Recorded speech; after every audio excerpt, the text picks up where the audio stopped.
అరిచేవాడి కోపం, మౌనంగా ఉండేవాడి కోపం ఎప్పటికీ ఒకటి కాలేవు. ఎందుకంటే అరిచేవాడి కోపం చల్లబడడానికి, కానీ మౌనంగా ఉండేవాడి కోపం తగలబెట్టడానికి. ఎప్పుడు ఏం చేస్తాడో ఎవరికి తెలియదు. అరిచేవాడు అరుస్తాడు, వాడి కోపం పోయేదాకా అరిచి చల్లబడతాడు. తర్వాత నార్మల్ అవుతాడు. కానీ మౌనంగా ఉండేవాడు అలా ఉండదు. వాడి లోపల అది అలాగే ఉండిపోతుంది ఆ కోపం. బట్ ఏం చేయాలి, ఎలా చేయాలి, ఆ ఒక్క థాట్ మీదే వాడి కోపం మొత్తం ఉంటుంది. సో సరైన సమయం, సరైన టైం చూసుకొని ఆ కోపాన్ని బయట పెడతాడు. అందుకే అంటుంటారు మౌనంగా ఉండేవాడి కోపం తగలబెట్టడానికి అని.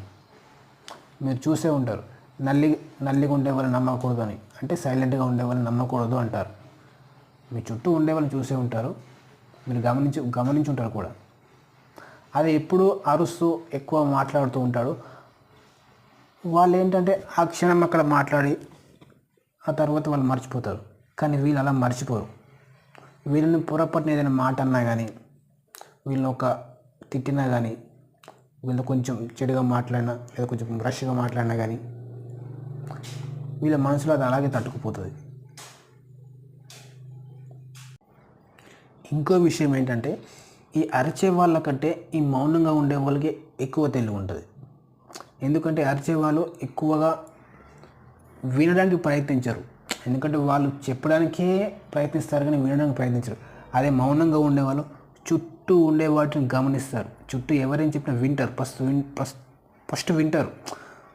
వాళ్ళ వినడమే వాళ్ళ పని. తర్వాత దానికి తగ్గట్టుగా వాళ్ళ రియాక్షన్ ఉంటుంది. మరొక విషయం ఏంటంటే, ఈ మౌనంగా ఉండేవారికి శక్తి ఉంటుంది. అంటే వాళ్ళు ఎక్కువ మాట్లాడరు కాబట్టి మౌనంగా, ఇప్పుడు బాబాలు గురువులు ఉంటారు, వాళ్ళు మౌనంగానే ఉంటారు ఎక్కువ. ఎందుకంటే ఎక్కువ అరిచే వాళ్ళ మాటలు కూడా ఎవరు పట్టించుకోరు. వాళ్ళకి అసలు రెస్పెక్ట్ ఉండదు, విలువ ఉండదు. ఎందుకంటే అంటుంటారు వాడంతే అరుస్తాడు, వాళ్ళంతే వారు అరుస్తారు అనుకుంటూ వాళ్ళు ఎక్కువ మాట్లాడతారు, వాళ్ళని పట్టించుకోవాల్సిన అవసరం లేదు అంటారు. కానీ మౌనంగా ఉండేవాళ్ళు మీరు చూడండి, ఒక 10 మంది ఎక్కువ గుంపుగా కలిసి మాట్లాడుతూ ఉంటారు. కానీ ఒక వ్యక్తి మాట్లాడు, ఆ వ్యక్తి ఏం మాట్లాడతాడో అని ఎదురు చూస్తారు. ఒక సినిమాలో ఒక సీన్ ఉంది. ఒక సన్యాసి, ఒక బాబా అరుస్తూ ఉంటాడు, అంటే ఎక్కువగా భక్తులకు చెప్తూ ఉంటాడు అలా ఇలా అని.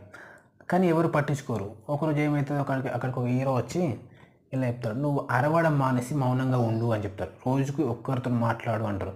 అయితే ఆ తర్వాత కొన్ని రోజులకి మళ్ళీ హీరో ఆ బాబా దగ్గరికి వెళ్ళినప్పుడు అక్కడ చూస్తే ఆశ్చర్యపోతాడు. ఎందుకంటే చాలామంది 100